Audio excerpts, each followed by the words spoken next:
Fabulous. Okay, thank you, Stephanie, and welcome everyone to the Age of the Queen for World Childless Week. This is our second Age of the Queen webinar for World Childless Week and our first ever Queens Around the World webinar, where we explore how different cultures handle childlessness and treat childless women. We are childless at a very specific time in the human journey, one of great change and conflict around the roles of women, which is reflected in our experience within our families and other relationships, and also how we are depicted and treated in our cultures. Increasingly, this is also a time of justice for marginalized people, which includes women, especially childless women. Feminist Germaine Greer said, "Human beings have an inalienable right to invent themselves.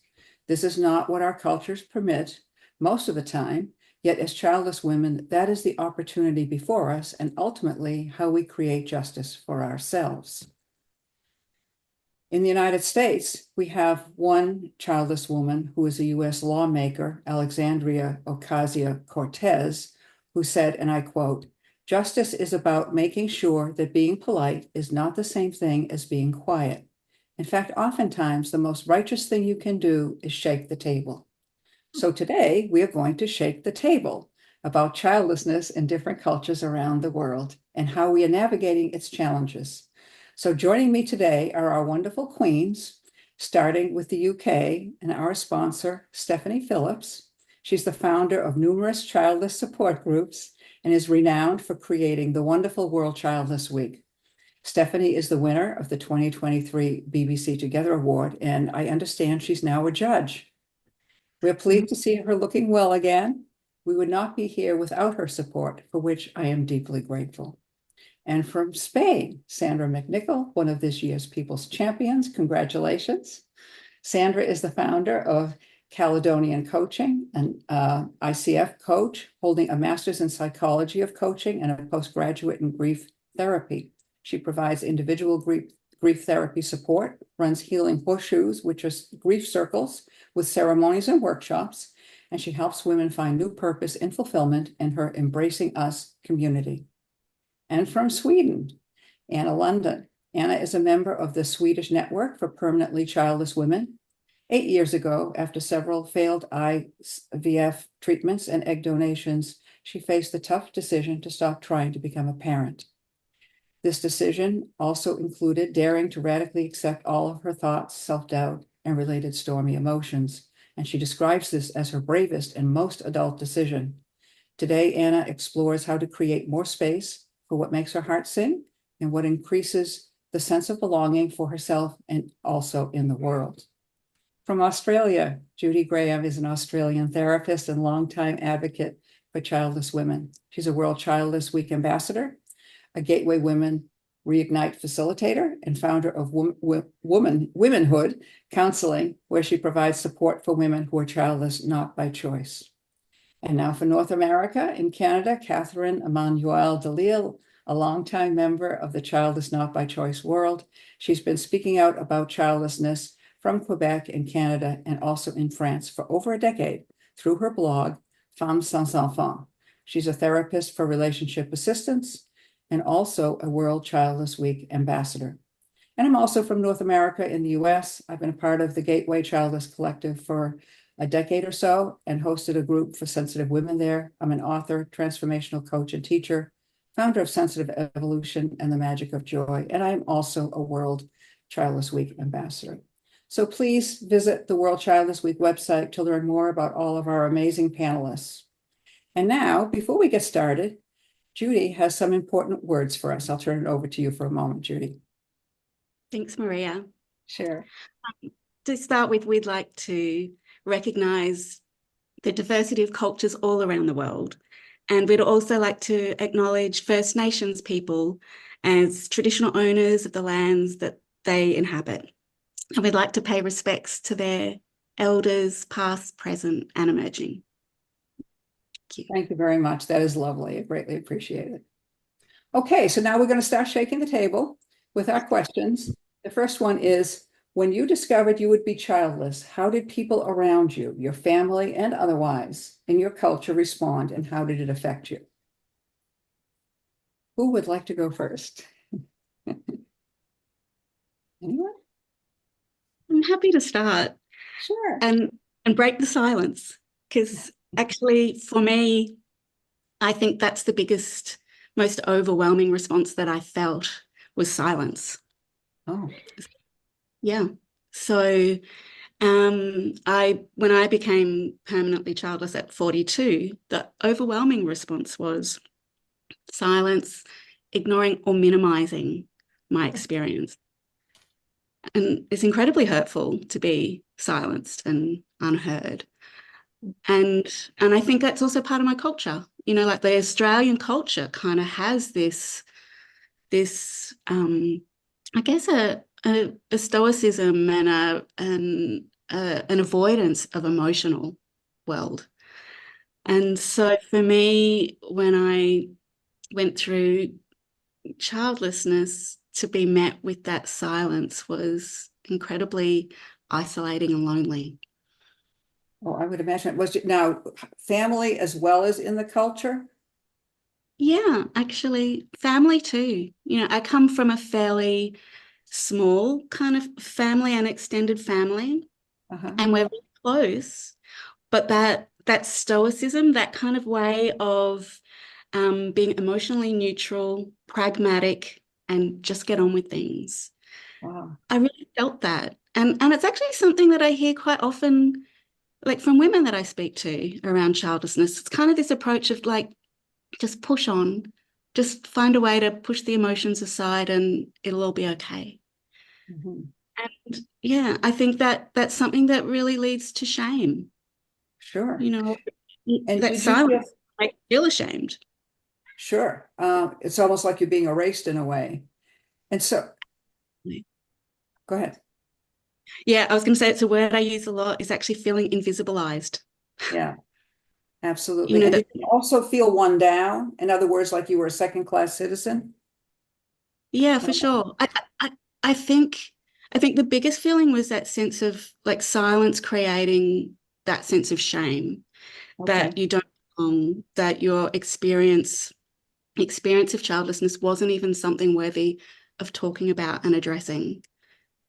And that shame kind of feeling that it makes you smaller. So like you say, less one down, Mhm. shame makes you withdraw. It makes you feel small. And I think that they were the hardest years for me to kind of feel like my experience wasn't validated.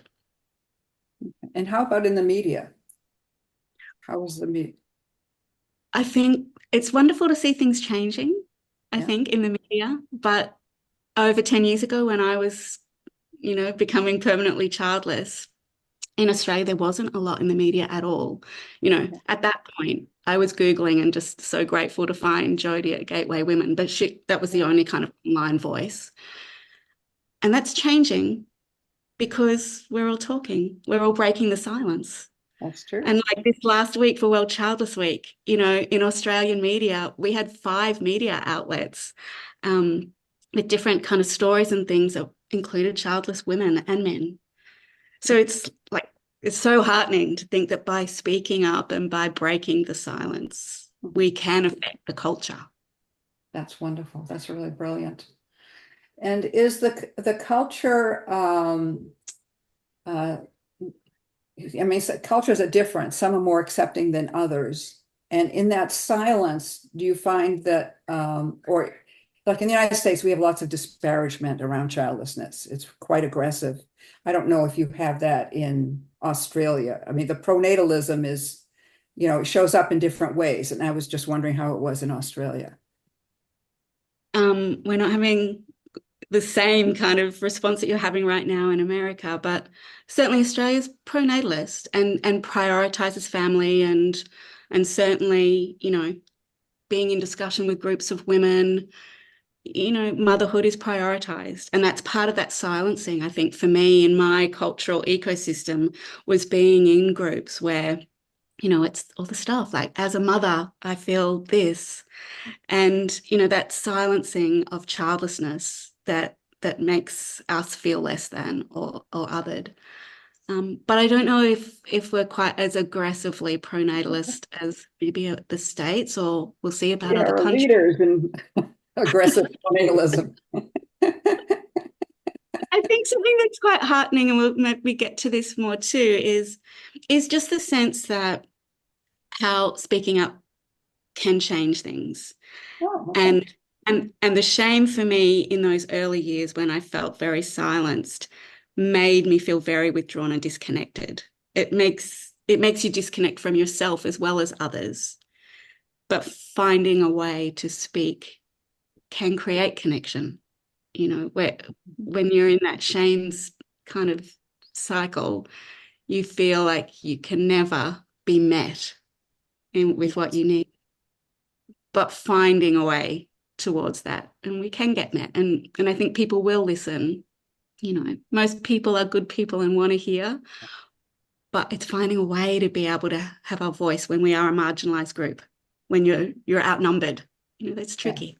It is very tricky. And, we do have that natural part of us that generally wanted a family. And that didn't happen. And so there is that part of us. And then there's also the part of us that wants to participate and be accepted. So it is really tricky, as you say. Very, very tricky. Yeah. Yeah. Yeah.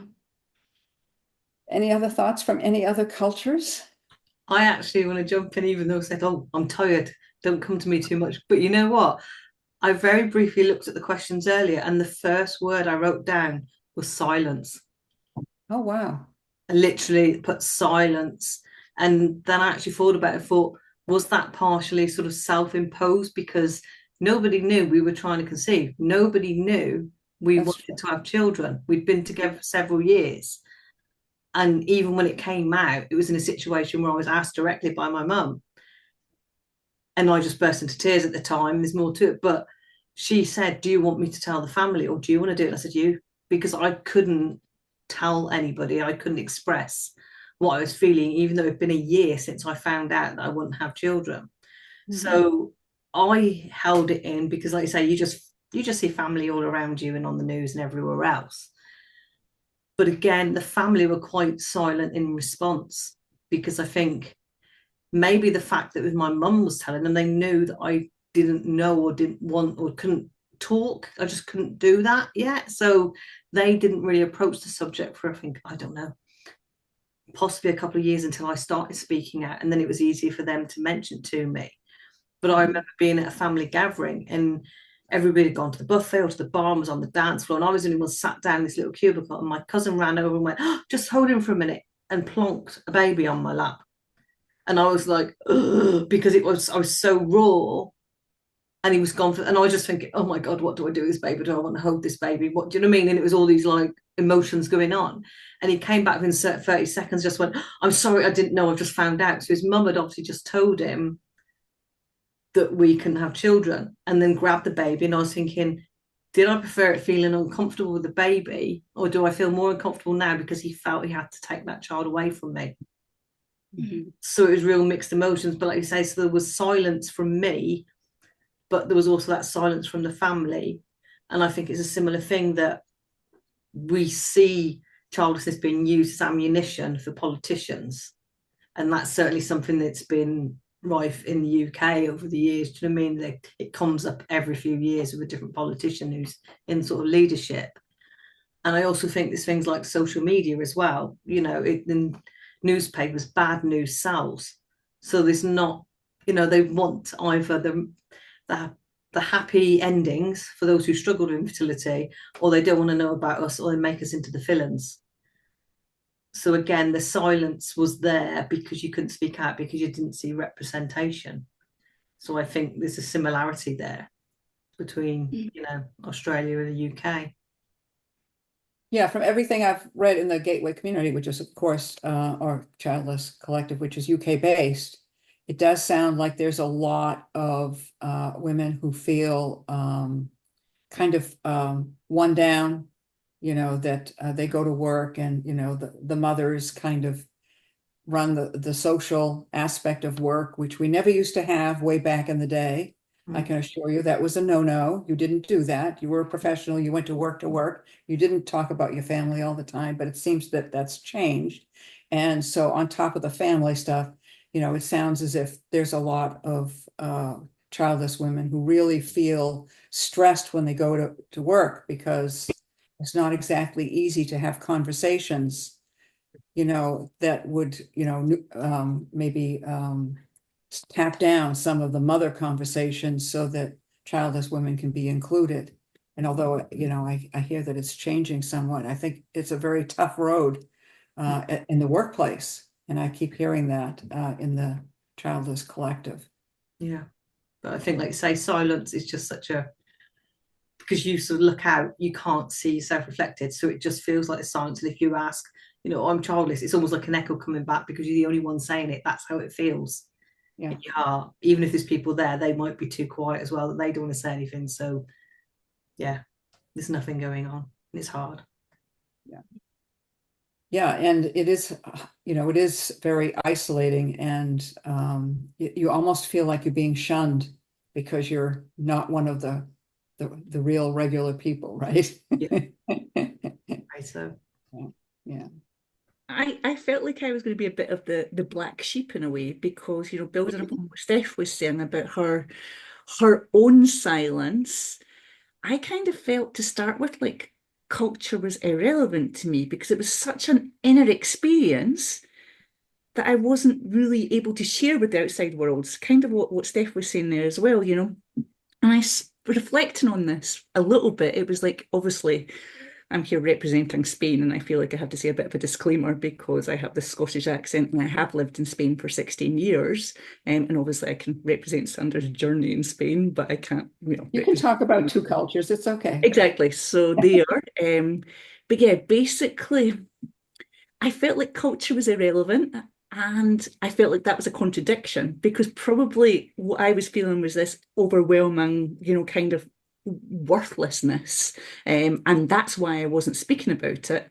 And that indirectly comes or directly comes from culture and conditioning from an early age. So, there's then, but really at the moment of becoming childless, I felt like I was running the show of me going inwards, and there was people around me kind of trying to go, what do I do? I don't know what to do, sort of type thing. So to me, in a way, it felt like culture was irrelevant at the moment of becoming childless. That aside, I did reach out to, I was going through IVF treatments and that came to an end. And I had which was a brilliant thing, which Spain really helped me with. I had a coach and a therapist helping me with that, which then was much more open in this culture than my culture of origin. But still there, it kind of rubbed me because directly it was, have you considered alternatives? What about adoption? And then I even went on a retreat as well just before the pandemic, which I think is the other reason why, kind of culture is irrelevant. It was a really inner experience for me because 4 months later was this global pandemic and we went really, really internal. But just before going there, I went on a kind of like retreat, and it was a child-free lady. And her perspective was, you cannot evolve spiritually and, in a good way if you have children dragging you down. And I remember that comment just like, oh, it just felt like the worst thing in the world at that moment in time because it was dismissing my grief in a different way was then the piece. So yeah, I don't know. That's kind of an interesting comment to make. And I think there's probably some truth to it because for so long, women have been dependent, and being a mother often puts you in a very dependent position. Even today, I mean, it does vary. Some women handle both family and a professional career, but that's not the norm in the world. And so, I think there probably is some truth to it. If you're going to grow beyond the traditional models, you really do have to take on your life beyond whatever you've been offered by culture. And from 5 years down the line, I can see the value in that comment. But at the moment when you're grieving and you want someone to hug you and basically recognize that grief, that was a dismissal comment as well for me. It was like, hey, take your grief. This is not valid. Look on the bright side. Yeah.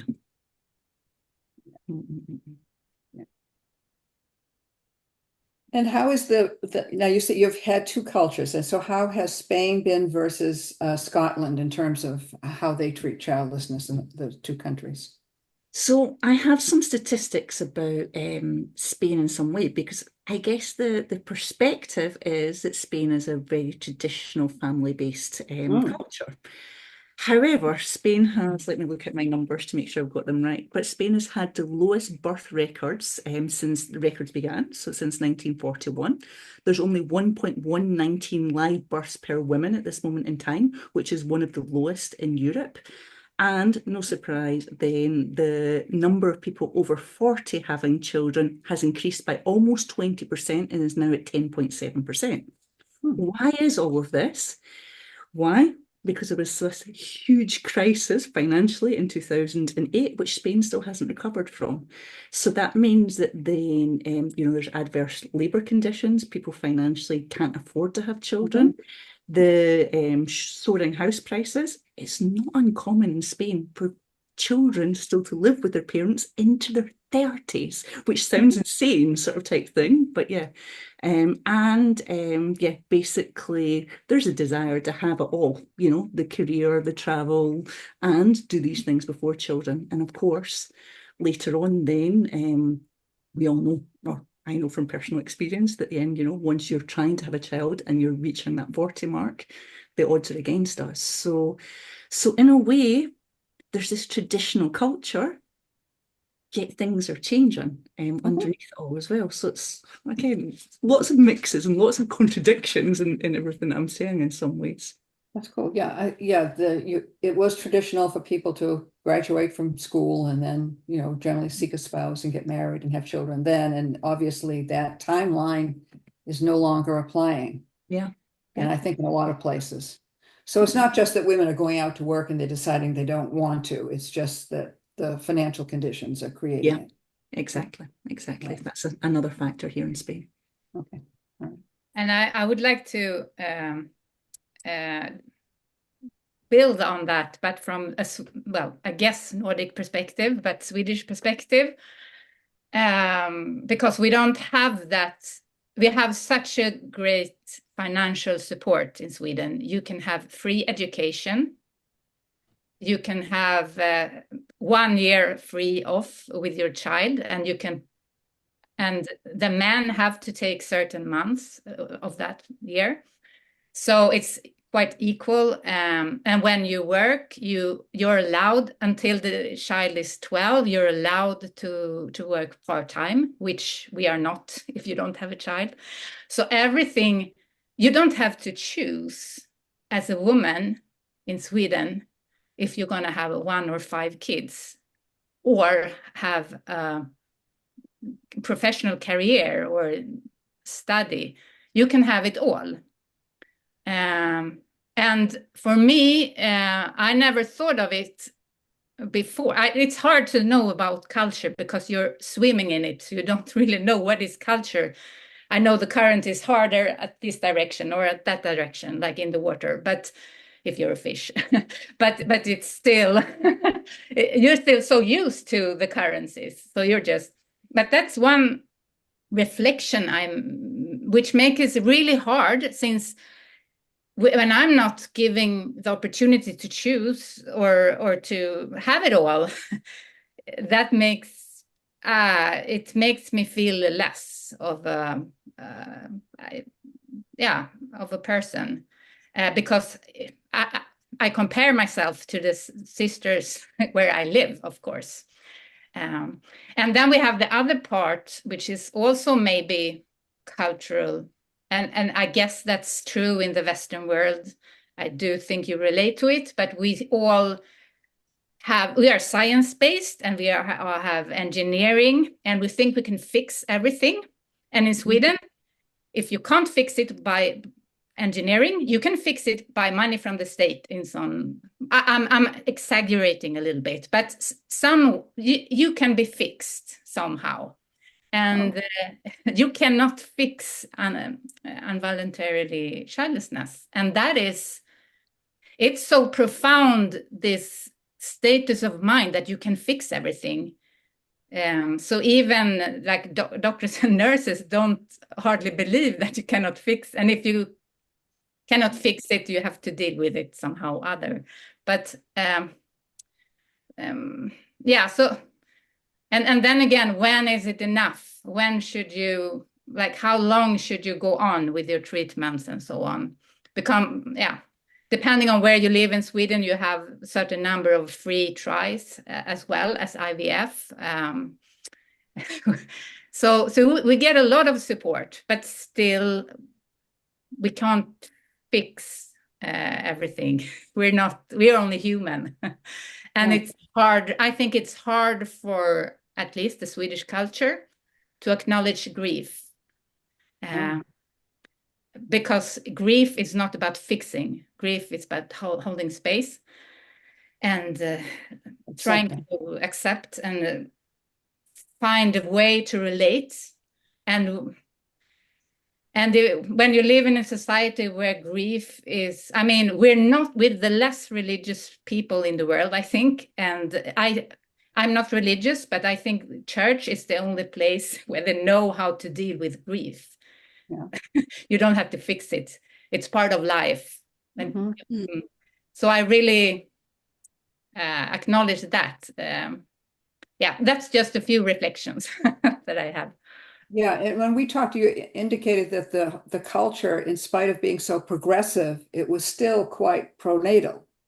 Yes, that's one thing I don't get. Because if you look, like Sweden is the most individualistic country, a less religious country. If you look there's this plot, I don't know if you've seen it around the world, and Sweden stands out for being very individualistic. And still, living the norm of having at least 2 kids. 1 kid is not enough. Then why don't you have 2? It's so strong norm. And I think it's because you get this funding from the school is free and you get money if you, I don't know. So it's sort of, you're pushed into it. But I would love to discuss with some people, why is the norm of having kids so strong still in Sweden, even though we're so individualistic? I don't get that. The only thing I can think of is that for many countries are worried now, I don't know about the norm part, but many countries, they're not replacing their population. And in some countries like Japan, it's become so serious as the population ages.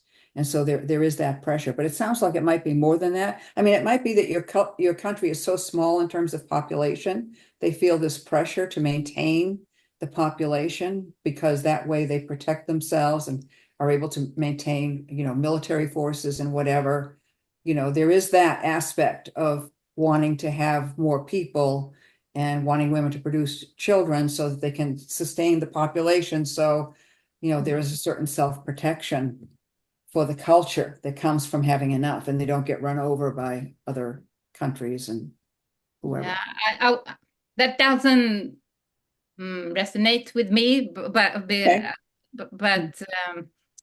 no, it's more someone. Yeah, it's just interesting because one would think that we're such an equal country that we will allow each other to have different colors. Like in a flower. Okay, you can allow to have different colors, but I think in Sweden it's quite narrow how, you can in a certain way, but from a family standpoint. Yeah. Anna, was it not like, back in the 60s, 70s or whenever it started, wasn't it trying to put the rights between men and women equal? So, that basically women could still enter into the workforce, whatever, and trying to protect that maternal rights to go off and have pregnancy leave and such likes. And that now has got stuck into making sure those rights are there. So then, and it's, it's not evolved in some ways. I don't know. Does that make sense from your perspective, or what would you build upon that? I don't think I understand what you mean. So so there's very, very strong laws and protection, such like to protect women who are pregnant in Sweden, no? So that then, basically they get maternity leave, they get time off work, they get all of these things. A pregnant woman's But very, men gets that as well, so it's not bound to women. But mostly women take it out in a bigger. yeah, okay. It was more then, obviously, we have the burden of, or if we have the joy of it, but yeah, women have the burden of carrying the child. So I was then curious if that was then where that, or those principles originated from, was then, I don't know. But yeah, maybe. Well, I don't know. Yeah. I don't know. Yeah, it's everything is so interesting to dig into deeper, but Because I know in Spain that's another thing that stops people, trying to have children till later, because there isn't the social protection. help to for you get 3 months maximum maternity leave. So whereas if you get a year, then you've got more time to. So I don't know. I think these are other factors that I've seen in Spain as to why people delay trying to have children. Yeah, and that's really when you have 2 or 3 kids, you get 3 years off. I know you still have to take care of your child, and that's at least it's 3 years where you can focus on something else and reset your life and so on. So from my perspective, when I found out I wasn't gonna become a mother, it was also that part I was really jealous about. So I wanted to focus on the big. I won't call it the small life, because it's the big life, right? The small life is work, but it became the big life and voluntarily. So you're not allowed to take time off work, which you are then for 12 years if you have a child. So if you have more children, it's almost like you get treated like royalty in an egalitarian society. Like that, actually, because also everyone is so interested in you at the workplace. Now I sound like a bitter old lady. But it is, like you said, unless I break the silence, which I tend to do quite a lot when I'm new at work, I always tell them, because they talk so much about their children. I have now talked so much, and I know this community and other communities, and I speak for my fellow sisters that are also childless. So I have you all in my back, but I always say that I'm childless, and I try to talk a bit about it, and because that changed my life in a way I never knew was possible also. And I really want that, and I want us to, as a community, to talk about that too, how not having a child affects you. That's really interesting knowledge to bring to the world also, I think. Absolutely. So Catherine, your country is also known for being on the generous side, and I was wondering how it's been for you.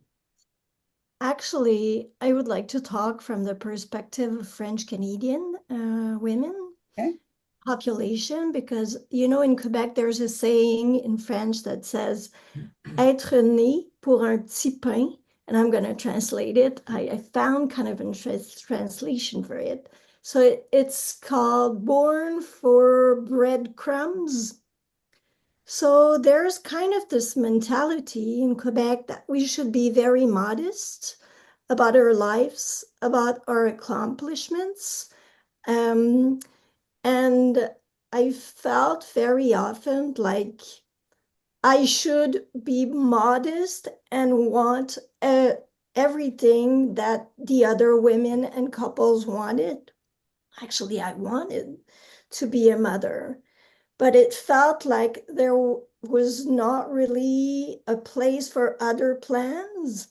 And when I mustered up the courage to talk about the fact, finally, that I was childless, I received a lot of words and questions from the people wanting to know, well, did you do everything to conform to that expectation that we have on you women in Quebec? You should conform and be modest and do what church tells you to do. So you must be in a couple, married, and have children. So there's this assumption when you talk about it that you can't have children.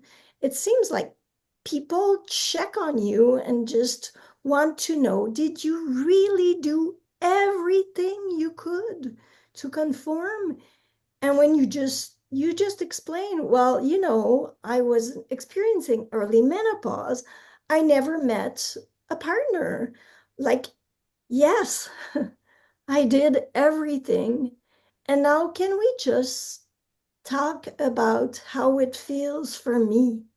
And this is the part that needs to be heard. And that is so difficult, I find, in Quebec for people to just open up and be vulnerable with us and just actually be curious. How is that?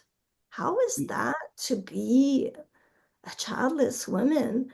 How is that to be a single woman and childless woman? How is that to be a single childless woman and a teacher in elementary school? How is, so this is what I wanted to bring to this conversation's kind of perspective from Quebec. Is it because Quebec is highly Catholic, right? Yeah, well, but Was. still, you could see like the effects it still has on the population, and it has trickled in the brains and the souls of women.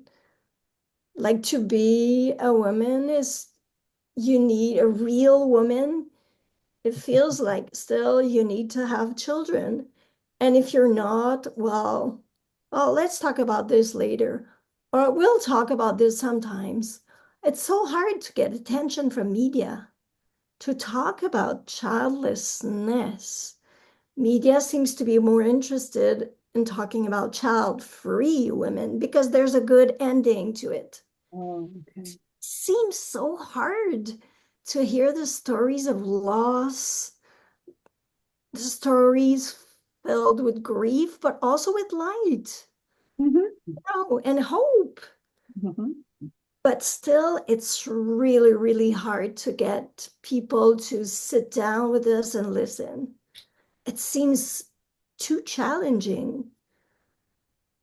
Are they afraid? Is there some kind of a fear that you can point to that perhaps? I just have the word impuissance in French. It's hopelessness. Like people don't know what to do. They feel like they have to fix you. Oh, okay. What we don't need is fixing. Yeah. We need people who just start and just listen. Yeah. Is it treated like it might be a character flaw or anything like that? That you don't have children? Do you mean a character flaw? Like something that a defect in yourself? Yeah. Okay. All right. You could say that. Yeah. Something's missing. Yes. Something's missing. I really hear that word non-conforming as well. It feels so much like yes, there's the stigma part, but it's like we're not following the path, for whatever reason, usually not through our own fault or wanting, but we're not maintaining the status quo.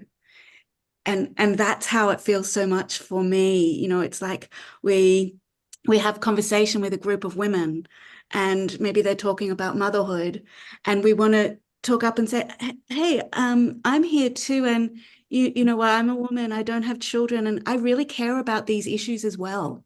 I care about our world, I care about all these things. But to speak up and say, I'm not a mother, it's like, this is not conformist. It's rocking the status quo just to speak up and say, I'm here and I have a different path and a different view from you. It's difficult to be walking a different narrative. And it's not threatening. I'm not here to threaten you. I'm just here to share with you my, just look through my glasses. I'm just willing to share them with you. Isn't that interesting? Don't you think? Yeah. Would be great if there were more curiosity about us, more than questions. And did you really do everything to conform? I don't know if that piece, Catherine, is universal as well. It's the I don't know. We'll find some commonalities, I guess, between the different cultures. But I was in the hairdressers on Monday. It's World Childless Week. I was just speaking to everybody about World Childless Week, whoever wanted to listen, whether they. So I was saying to the lady in the hairdresser, youngish lady, probably early 30s, and basically her answer back was more or less what Anna had said. There's a solution for everything. These days, if you want to have a child, you can have one. And I was like, I'm sorry, that's not the case. It's kind of in the nicest possible way. Please be careful with what you say. Is then, but again, Barcelona's a fertility hub. It's a place where people from all over Europe come because, basically it's a cheaper place to come and do IVF and such likes. But her answer at that moment in time was, I heard her say something about adoption. I was like, adoption of embryos or adoption of children? She was like, both, sort of, you can do both. And you can just get a loan. If you don't have enough money, that's not a reason not to do it. Just take some money out. You don't get a loan. It was like, yeah, the perspective still, this is fixable. And if you haven't done something to fix it, then you didn't really want it, was then it's a fault. It's a fault, isn't it? Yeah, there's something wrong with you. You're defective. And I'm in a place now 5 years on where I can have a very good conversation around that. But if you're in the grief and at that moment, these comments are crippling, is then the... Yeah. And I saw a study that says that fertility rates are going down to zero, around zero by 2050. And it's really because of chemicals and all the pollution. Stress is a huge factor in whether or not people are able to reproduce. So it's not really surprising, given the conditions in the world, that more and more people are struggling to have children. So to turn it into some kind of a personal fault, I mean, that's just absolutely outrageous. And it does show an unwillingness, perhaps, to deal with the realities that we're facing in the world. And that's really exceptionally unkind. And I think the younger women are better at this because they're bringing us, they're showing us to society to start to think outside the box. Can there be another path that doesn't involve children that could be worthy? Of course there is. We all know there is. But it needs to be more said, more embodied, more put out there, more talked about. Celebrated. Yeah. We need to celebrate it. I saw an article where they, this was in the United States, where they showed that people who are childless tend to be much more generous and committed to the community and give more to the community than those people who do have parents. So that's kind of an interesting perspective. This idea that somehow you're selfish and deficient is absolute nonsense. Yeah, I know Kate Kaufman talked about that in her book. There's a chapter about that is very, very interesting if you want to take a look. I just love that part of her book. When you think about the word selfish just means you wanted something and you get it. Parents wanted children, they got it. So does that make them more selfish? Because we're childless, we wanted children, we didn't get it, but it doesn't mean we're less selfish because we went for the same thing. And with the child free, they didn't want kids and they got that. So we're the ones who only miss out, but we're all being selfish, but no one's higher or less than the other. So it's a word that shouldn't be used for whether you're a parent or not, because it just, it's not looking at the reality of it. Do you know what I mean? They're trying to make out sometimes that parents aren't selfish because they give all this love to the children. But it's like, you wouldn't have to give the love if you didn't want the children to have the children. And it's not a reason just to have children because you're doing it for society, you're doing it for yourself. Mm-hmm. So it's complex. You know, I mean, the conversation about selfishness is one I like to address because it's no, there's different perspectives and we're all in there. But it is interesting because, like, listening to what you've been saying as well, like, completely different thing. But the newspapers really rule and put mothers on a pedestal before the childless in the UK. It's very much, if there are two stories that are identical, it's the person who's got the children who'll be featured, and the one who hasn't, he'll get dropped.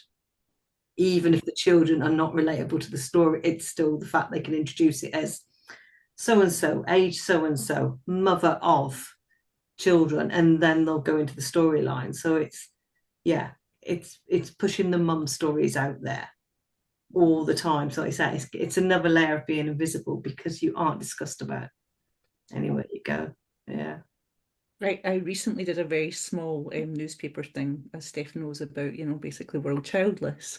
And I didn't say the word infertility anywhere in that, but still, Sandra championing infertility was the thing that came across. What about all the people who then, are childless by circumstances as well? That was never mentioned anywhere in my interview. This was completely the reporter's interpretation of it.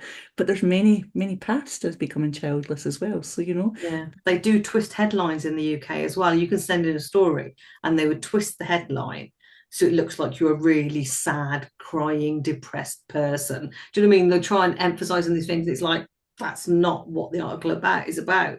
And quite often they'll put a picture in there of somebody with a big, lovely pregnancy bump. And it's so insensitive and uncaring. And again, it's still giving that image of, yes, you will get there. This is what you desire. Do you know what I mean? And it's just, it doesn't give the reality or the truth. And as you say, it's so often put down to infertility. And it's like, that's only a percentage of us. It's not all of us. So give the full story. Yeah, kind of like with all of this. Oh, sorry. Go ahead. I was going to say, it's like with all of this, it's like we have this tendency to oversimplify. Like all our lives are complex and multi-layered. Parents' lives are complex and multi-layered, and so are ours as childless people. Like there's so many different pathways to childlessness, and we're generative people. Like childlessness is it's part of my story, but it's not all of my story.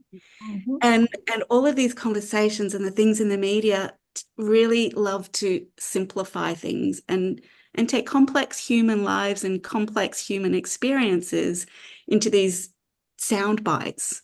And that's a way of silencing as well, isn't it? It silences so much of the truth of our stories.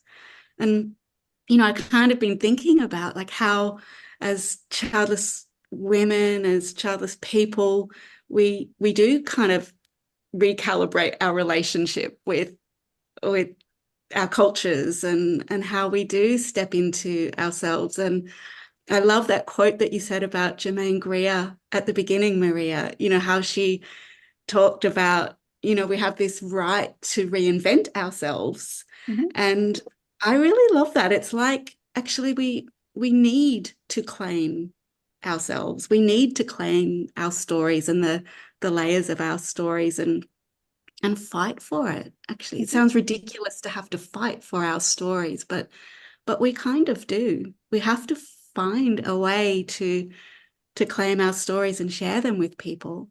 And it's part of this kind of process of becoming, isn't it? Of putting these crowns on and going like, yeah, how do we move through this stigma and silencing to come out, to be here and to let go of the shame? Yeah, I think that one of the big issues of our time is the right to self-determination. And of course, for women, that's always been questionable. We really haven't had that right in very basic ways. And so, yes, I think that basically the world is going to get to a place where we settle this discussion in favor of people having the rights for self-determination. But that is a big fight. And we're certainly having that in the United States. So I'll spend a few minutes talking about the United States. and it's rather challenging culture. I grew up in a family with a German mother, and Germans put the mother on a pedestal, and they have a phrase for women who work and are mothers. They call them the Rabenmutter, which is the raven mother, the woman who kills her children by working. They have a very nasty attitude towards women who work. That's my family. And in my generation, I'm the only one who did go out to work. And I have nieces who do, some don't. But there is such a hostility towards women having any choice whatsoever in their lives. And that's really, that's my family. And I really didn't think much about my culture when I was going through this. But as time has gone on, and right now you're seeing this push. I mean, The Handmaid's Tale is a story that reflects a lot of the very deep attitudes within the United States that really treat women like possessions and without any choice. And we have a vice presidential candidate who thinks that parents should have more rights than people who are not parents. And he thinks that should be part of our culture. And I mean, these are very old attitudes and not appropriate to the world we live in. And so some of these ancient attitudes are being brought out. I think the United States is going to have to flesh this out and really fight it out. And maybe we'll help the rest of the world by doing so, by rejecting it. But nonetheless, it's very nasty. And the attitudes towards women who are childless in the United States, my family aside, not very humane at all. So I think this is really kind of a critical time for our rights for self-determination as well as the rights of women. And I don't really think there's a choice to go back. My personal feeling is we can't go back. The world has changed too much. People have grown too much. We're all more educated than we were 50, 70, 100 years ago. We are more accomplished. We are more capable. And the environment on the earth is demanding that we change what we do. So I really don't think we are going to go back. But, you know, I tend to be an optimist. And I might be wrong about that. But the United States is a really difficult environment when it comes around to childless women. And its pronatalism is just over the top. Very much over the top with the celebrities and their children. And I mean, goodness, you can't breathe without getting pronatalism thrown in your face. And of course, it's very active in terms of its social media and its media. I don't know that every culture is as active as ours is. So you really do get bombarded by it. So it's an interesting time. And it's lovely to see at the same time, Maria, that backlash against those political comments and how like childless women are finding their voice and saying, hey, look at me, I count too. And, you know, that's the only benefit I can see of the nonsense that's happening in the US is then, you know, people are coming out and saying, yeah, wait a minute, we count. We're not childless cat ladies, or if we are, we're proud childless cat ladies, and look at us, this is everything that's in our lives, you know. So that backlash, I like seeing it. I like seeing the uprising against the uprising is quite serious, and it's healthy and it's quite pervasive, and so we'll see how it all turns out. Stay tuned. The only thing I don't like about it is the fact that childless has been used a lot of the time to represent the child free. So there's still a twisting. And when most of the time it's not our voice that's actually being heard, it's the child-free voice. So it's almost dismissing the grief that we feel at being childless. And because Cat Lady was always the scary witch at the end of the street, and it's bringing on that as well, it's sort of twisting it and making it positive, which is great. And I've always said I'd be happy to be a childless cat lady. Do you know what I mean? As I get older, that's not a problem for me. But it's the worry that while we are speaking out, it's still, I think, the child-free voice that is way more prominent than ours. Ours is still a lot quieter. So it's being twisted and we're still not being represented for who we are and the grief that we've got in, you know, connection to that. So I think that's true. Yeah, it's an awkward balance. So it makes me feel a bit like, I like the idea that the noise is out there, but at the same time, is it the right noise? Yeah, no, that's a good point. And I think that, yeah, the childless, not by choice group is definitely underrepresented. And it may be, as you know, we were talking earlier, that people can't handle grief. I know in the United States, grief is something that we're not good at handling. And it could be that the grief of childlessness is not something that people are ready to hear about.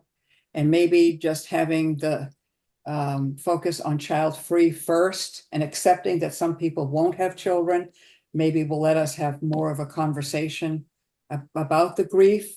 It may be a process, I hope so, but that's, I don't know, that might, yeah. Yeah.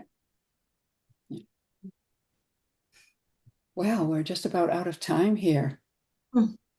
This has been fun and interesting. Pioneers in the rights of women. Oh, lovely. That's wonderful. Okay, so we only got to one question. We need to go for another hour. I guess it was a meaty one. Yeah. Okay. So anyway, we are about out of time. And so I want to thank all of you for your honesty, for your vulnerability, for your insights and your wisdom. It's been interesting learning about different cultures because they're not all the same. And even those that are most liberal sometimes miss the mark in their relationships with childless women, and we do matter. So this has been recorded and it will be made available by Stephanie on the World Childless Week YouTube channel so that you can share the recording with your friends and acquaintances in the childless world. And also please visit the World Childless Week website to learn more about our panelists and to connect with them. There are links there so you can reach out and start a relationship. Thanks again to our sponsor, Stephanie Joy Phillips. It's always wonderful to see her and especially to see her feeling better. And don't forget, each month, there's more information for you on the World Childless Week website. So make sure you're subscribed so you can receive all of the support that Stephanie and the ambassadors offer. So take care, everyone. We will see you next year for another great discussion. Thank you. Stay well.